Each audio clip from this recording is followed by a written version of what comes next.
Ambote basalam bani. Nezala kaka. Toyambela bino general, general nganyama. Eza nganyama.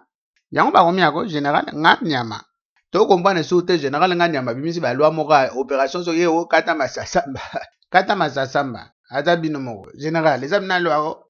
Joli ni kusakana na mibeko. Izaka kama masasamba te. Na bandaki na opération kanga munoko. À partir ya 20h30 na lingi kuyuka mututa luba. Après toke na opération mututa mela soyi.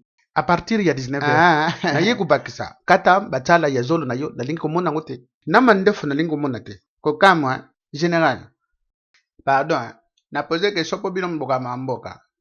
Toka yesu opération mo boye bana toi olata mapapa soki opération kata lipapa. Kata mapapa.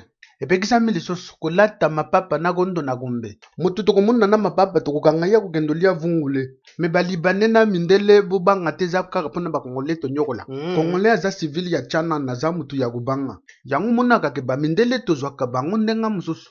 Bande kuna ngamba libane na koki jamais kukanga bino pona makamama mapapa. Balwa wane tali ba kongole na ba koloni.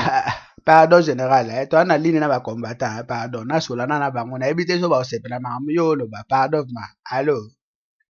Wana nani? Na zoko bien de lo ba makasi, lo binene pona général. Ngakomona nga caporal alonga etumba. Bonga na combattant, o comprendre. Nana question mo opposé général na bino. Développer. O monte na ba opération na bino ebele boyo bimisa ba opération dragon, bo bi ba zela nanu ne yebisa yo. Ngana za ya yambo. Naza mutu ya politique tel ya mibale naza mutu ya mibeko. Biso lo to olinga ava bosa ba bilo bosa la wana bosa la batu non opération bo lugela batu misala opération bo bongisa social opération contre la faim ba opération ebele bo tourner ba tika na lubati bino buza kulubato zo sala loko te po buza libanda ya mboka buya kubita tour na capitale bokomona bandal c'est Paris Kentambo je crois que c'est Miami ngaba c'est Bangkok limité c'est Las Vegas général kana munono pardon allo to bengsi diaspora congolais jana wana bokecho message nous anine ko ya to na besoin ya unité même mende alekaki alobi na TV5 Kanambe akoleka na élection ya 2016 na pot bokoyaka na poto wate boza na embargo total il y a aucun politicien congolais ana pouvoir ya koya na poto kobetra biso discours c'est pour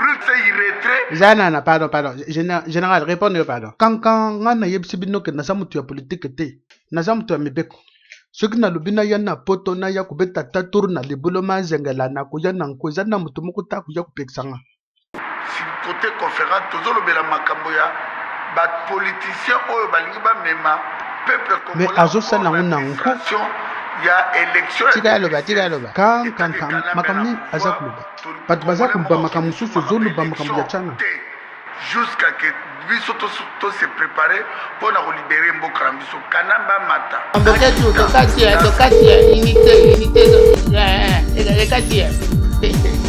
makambo